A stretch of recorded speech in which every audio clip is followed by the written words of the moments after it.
तो ये देखिए, ये वीडियो है 29 नवंबर 2020 का, जो हैदराबाद की जो रोड शो हुआ उसके बाद प्रेस कॉन्फ्रेंस में अमित शाह ने, कि home minister Shri Amit Shah addresses a press conference in Hyderabad Telangana. तो अभी देखिए एक डायलॉग है, वो क्या बोलते हैं। बीजेपी के कार्यकर्ताओं का हुजूम। इसलिए मैं हैदराबाद की जनता का हृदय से धन्यवाद करना चाहता हूं। पूरे रोड पर जहां पर भी गए, एक इंच भी जगह खाली नहीं दिखाई पड़ती थी। एक इंच भी जगह खाली नहीं दिखाई पड़ती थी। और मुझे भरोसा है रोड शो को देखकर। अब आप देखिए इस वीडियो में, एक तो है कि इन्होंने कहा कि रोड पे एक भी इंच जगह नहीं बची रही थी। तो मतलब 2 मीटर की जो दूरी का जो है वो नियम जो है वो कहाँ गया आपका, जब एक एक इंच पे भी लोग खड़े हुए थे। ये व्यक्ति भी जो है वो, अभी ये व्यक्ति जो है बिना मास्क के बैठा हुआ है, देखिए ये। अब ये व्यक्ति बिना मास्क के है, अब ये बात करते करते जो है मास्क लगाया, देखिए उसको रियलाइज होगा। खाली नहीं दिखाई पड़ती थी। और मुझे भरोसा है रोड शो को देखकर कि इस बार भारतीय जनता पार्टी सीट बढ़ाने। ये इनको अभी किसी ने बोला कि भाई तुम लोग स्टेज पे बैठे हो तो मास्क तो पहन लो, तो दिखाने के लिए इन्होंने मास्क पहन लिया। लेकिन अमित शाह जी जो है वो अभी भी बिना मास्क के बोल रहे हैं। तो ये जो पूरी नौटंकी है, ये जो चल रही है, ये केवल जनता के लिए है। इन लोगों को जो सिर्फ जो भी काम है फॉर्मेलिटी के लिए कर रहे हैं। अब इनका सोशल डिस्टेंसिंग भी देखो। अब ये दोनों जो बैठे हैं कितनी पास पास बैठे हुए हैं, तो इनका सोशल डिस्टेंसिंग का क्या है। तो ये हम लोग जो जनता है ना, ये सब हमारे लिए कर रहे हैं। तो इसका मतलब क्या है कि ये जो चाहे वो कर सकते हैं। आज जो है कार्तिक पूर्णिमा की जो दिन था, उस पे स्नान गंगा जी में करना बहुत अच्छा माना जाता है, शुभ माना जाता है। उस तक के लिए बॉर्डर सील कर दिए गए कि तुम्हारे को स्नान में ऐसे क्या दिक्कत हो रही थी कि तुम्हारी जो रैली में जो है सोशल डिस्टेंसिंग तुमने पालन नहीं किया। स्नान करके लोग गंगा जी आते तो कम से कम कुछ इम्यूनिटी मिल जाती है उनको। लेकिन यहाँ पे जो लोग हैं उनके दुकानों में रोजगार चल जाते, लेकिन नहीं, तुम्हारी रैली जो है उसमें सब कुछ हो सकता है लेकिन इसमें नहीं होता। और खुद अपने मुंह से बोल रहे हो 1 इंच की भी जगह खाली नहीं थी। अब तुमको जो है ओवैसी को हराना है, उसके लिए तुम्हारी रैली जरूरी है। तो तुम्हारे लिए मुख्य उद्देश्य क्या है? सत्ता में आना। तुम्हारे लिए कोरोना तुम्हें पता है ड्रामा है, इसलिए तुम लोग जो क्या करते हो कि उसको जो है महत्व देते हो जो तुम्हारे लिए इंपॉर्टेंट है। तुमको अच्छे से पता है ये कोई बीमारी नहीं है, ये लोगों के पे कंट्रोल करने का और लोगों को गुलाम बनाने का एक नया तरीका आप लोगों को मिल गया है कि हर चीज पे कंट्रोल आप करोगे। आने जाने पे, नहाने पे, खाने पे, कल को घर में बैठकर भी मास्क पहना दोगे आप लोग। तो ये जो बेशर्मी है ना, अब मेरा तो बहुत ज्यादा इस वजह से जो है इनके ऊपर विश्वास उठ चुका है। और ये सारी सरकारों के लिए मैं बोल रहा हूं, ये बीजेपी नहीं, ये सारी ऐसी हैं। ये लोग सारी पार्टियों की जो चुनावी रैली होती है सबको परमिशन मिलती है बहुत बढ़िया से, लेकिन शादियों की परमिशन, शादियों में इतने लोग आएंगे, तुम्हारी चुनावी रैलियों में भी 100 की लिमिट कर दें तो कितना मजा आएगा तुमको, कर दे तुम्हारी से। लेकिन नहीं, तुम लोग नहीं करो, उसमें हजारों लोग आने चाहिए क्योंकि तुम्हारा रोड शो है ना। तो गुंडागर्दी है तुम्हारी, तुम होम मिनिस्टर हो या प्रधानमंत्री हो या तुम एमएलए हो या चीफ मिनिस्टर हो, तुम सबकी गुंडागर्दी है। तो भैया ये जो नौटंकी इनकी चल रही है ना, इस वजह से मैं तो इनके ऊपर से बिल्कुल भरोसा उठ चुका है। जो हमारे आने वाले पीढ़ियों की नसों में जहर घोलने के लिए पूरा जो ये माहौल बनाया है इन्होंने, तो वो तो बर्दाश्त नहीं करेंगे हम लोग। ये कहा कि भाई, कई लोग मुझे मैसेज ये कर रहे थे कि ये रैली में ओवैसी जो है वो ज़्यादा खतरनाक है।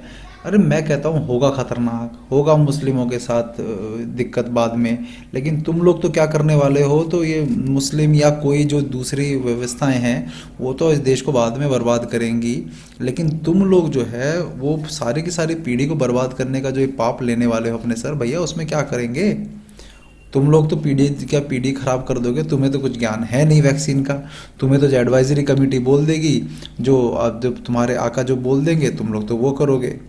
तो भाई ये जो जिस तरह से तुम्हारी रैलियों में सारे नियम जो हैं वो बेड़ा गर्क हो रहा है उनका, तो क्या वो तुम सिर्फ ये करके कि तुमको किसी को हराना है, तो मतलब मुख्य मुद्दा तो तुम्हारा ये है ना कि तुमको सत्ता में आना है। बाकी सब ड्रामा है, बाकी सब कंट्रोलिंग तुम्हारा चल रहा है और तुमको गवर्न कोई और कर रहा है, तुम्हें फंडिंग कोई और दे रहा है। अभी तुम सीरम इंस्टीट्यूट ऑफ इंडिया जो है वहाँ पर ये प्रधानमंत्री गए, वहाँ पर सीरम इंस्टीट्यूट ऑफ इंडिया जो है ये दिखा रहे हैं कि मैं वहाँ का दौरा कर रहा हूँ। क्या ज़रूरत थी ये वीडियो बनाने की? क्या दौरा करके आपने दिखा दिया उसमें? Serum institute of India 80,000 crore रुपए जो है वो भारत सरकार को देने पड़ रहे हैं ना वैक्सीनेशन के लिए उसको, तो कोई फ्री में तो दे नहीं रहा, तो वो प्राइवेट कंपनी में जाके आप क्या दिखाना चाहते हो? क्योंकि ये सारे के सारे जो व्यवस्था है उस व्यवस्था के आप लोग गुलाम हो, आप लोग तो एक प्यादे की तरह काम कर रहे हो। लेकिन कम से कम अपने देश के प्रति अब हिंदुत्व का इतना बड़ा परचम लहरा के चलते हो। तो अमित शाह जी को भी हम इतना सपोर्ट करते थे कि भाई 370 धारा जो इतनी खूबसूरती से इन्होंने हटाई कश्मीर से, राम मंदिर बनवा के, तो राम मंदिर में बीमार लोग जाएंगे क्या? राम मंदिर में जैसे कल सीरम इंस्टीट्यूट ऑफ इंडिया जो है उसके एक जो ट्रायल जो हो रहा था टीकाकरण का, जो वॉलंटियर वहाँ पर जिन्होंने खुद अपने आप को कहा था कि भाई हम लोग इस टीकाकरण के ट्रायल में जो है अपने आप को जो है वो करना चाहते हैं। अब उसमें से एक को जो है ऐसी मानसिक दिक्कत हो गई टीका लगने के बाद कि अपनी बीवी बच्चों तक को नहीं पहचान पा रहा है, और उसने जो है सीरम इंस्टीट्यूट ऑफ इंडिया को जो है दावा किया कि भाई आपने तो नुकसान की भरपाई करो। तो उल्टा सीरम इंस्टीट्यूट ऑफ इंडिया जो है उसी को ऊपर जो है 100 करोड़ का वो कि तुम हमारी साख खराब कर रहे हो। तो अगर किसी के साथ वैक्सीनेशन के ट्रायल में कुछ गलत हो गया है तो उसे नकार देने की बजाय ये देखो भाई क्या गलत हुआ है, क्यों हुआ है, उसकी तो बात करो। आप लोगों ने तो क्या कर दिया कि कोरोना की वजह से अब आप लोग ये कह रहे हो कि मैंने अखबारों में देखी कि 90% जो है इसका वो है सक्सेस रेट है। तो जब 10% अनसक्सेसफुल हुए, कहने का मतलब ये है कि अगर 90% सफलता है 10% ये असफल भी हो सकती है। तो आप ये कहना चाहते हो कि आप 130 करोड़ लोगों को, जो भारत की पूरी जनसंख्या है, मान लो 100 करोड़ को भी आप लगा दो तो 10 करोड़ मतलब 10% का मतलब जो 10% असफलता लगेगी, 10 करोड़ लोगों को कोई साइड इफेक्ट या उनकी जान पे या कुछ ना कुछ दिक्कत हो सकती है। आप ये कहना चाह रहे हो, मतलब ये आप लोगों को पता आप क्या साबित करना चाह रहे हो कि 100 करोड़ में से 10 करोड़ को कोई साइड इफेक्ट हो तो आपको कोई फर्क नहीं पड़ेगा। 130 करोड़ लोगों की जनता में आज तक की जो 30 नवंबर 2020 का जो डेटा है वो आता है 1,37,139 डेथ हुई है। तो इतने ये 130 करोड़ जनसंख्या में 1,37,000 लोगों की डेथ होने पे आप लोगों ने पूरे देश को जो है वो हाशिए पे लाके खड़ा कर दिया है। तो आप कहना क्या चाहते हो कि इतनी बड़ी महामारी है कि 130 करोड़ में से 1,37,000 लोग मर गए, तो और वो भी जो मरे हैं वो पूरी व्यवस्था के बाद में मैं बात करूंगा। तो इतने में आपने इस देश को जो है पूरा हाशिए पे लाके खड़ा कर दिया।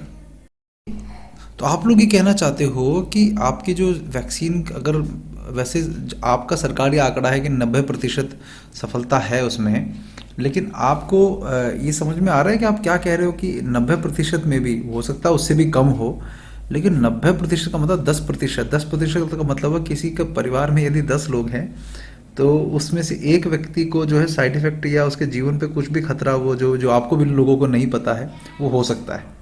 तो अब आप ये कहना चाह रहे हो कि आप बाकी 9 लोग, जो 10 लोगों का परिवार है कोई, बाकी 9 लोग खुशियां मनाओ कि आप लोगों को कुछ नहीं हुआ, एक जो है वो उसको मर जाने दो या फिर उसका साइड इफेक्ट हो जाने दो, जैसे ये जो आपके ट्रायल में इस व्यक्ति के साथ हो गया। ये आपको समझ में आ रहा, आप क्या बोलना चाह रहे हो?